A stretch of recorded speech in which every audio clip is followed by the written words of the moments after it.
नमस्कार मंडळी. 1 फेब्रुवारीला काही महत्त्वपूर्ण घोषणाही होऊ शकतात. कारण देशाचं आर्थिक बजेट सादर होणार आहे. यामागे शेतकऱ्यांना खुश करण्याचा भरपूर प्रयत्न केला जाऊ शकतो. पंतप्रधान शेतकरी सन्मान निधी योजनेअंतर्गत शेतकऱ्यांना 6,000 रुपये दिले जातात.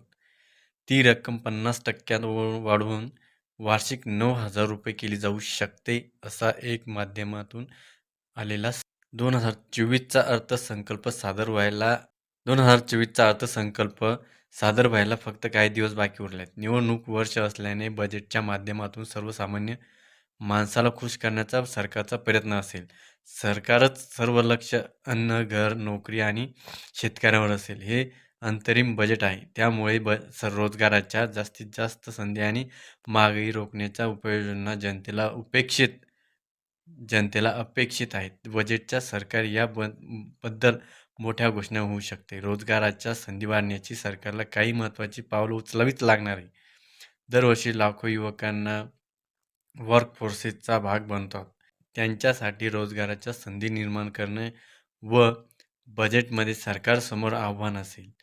खास करून डाळ आणि तेलाच्या किमती, घरगुती गॅस सिलेंडरची किमती 1,000 पर्यंत पोहोचली होती.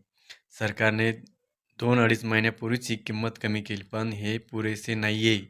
सरकारला ही किंमत आणखी कमी होणं गरजेचं आहे. आम आदमीच्या इन्कमचा जास्त भाग खाण्याचा पिण्यावर खर्च होतोय.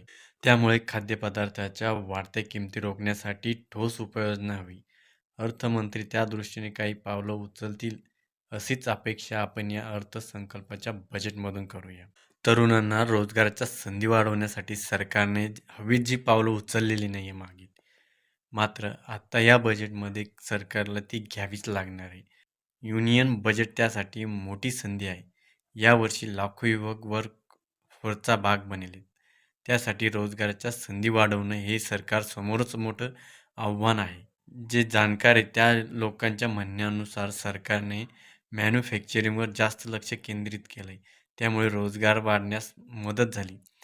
रोजगाराच्या संधी वाढवण्यासाठी प्रोडक्शन लिक्विड इन्फ्रास्ट्रक्चर PLI स्कीमचा सविस्तर आवश्यक सर्वाधिक लेबरचा वापर होतो. या सेक्टरना या स्कीम अंतर्गत आणण्याची गरज आहे. माहिती आवडल्यास नक्की शेअर करायला विसरू नका मित्रांनो. जय हिंद, जय महाराष्ट्र.